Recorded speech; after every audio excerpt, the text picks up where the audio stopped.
Let's look at the replacement Shuttlebay for the refit Excelsior/Enterprise B. I want to try something different with this. Usually, for replacing parts like this, you drill a whole bunch of tiny holes, then you cut away the excess and remove the part. But with styrene, you can do something that's called score and snap, which is essentially what I'm doing here.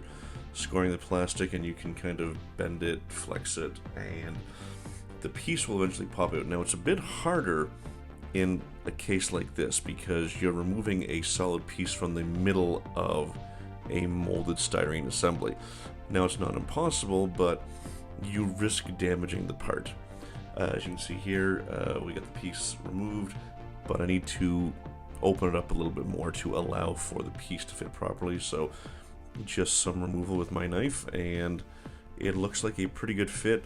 There is a little bit of a gap here at the back, but that's easy enough to fill. Otherwise, this went in extremely well.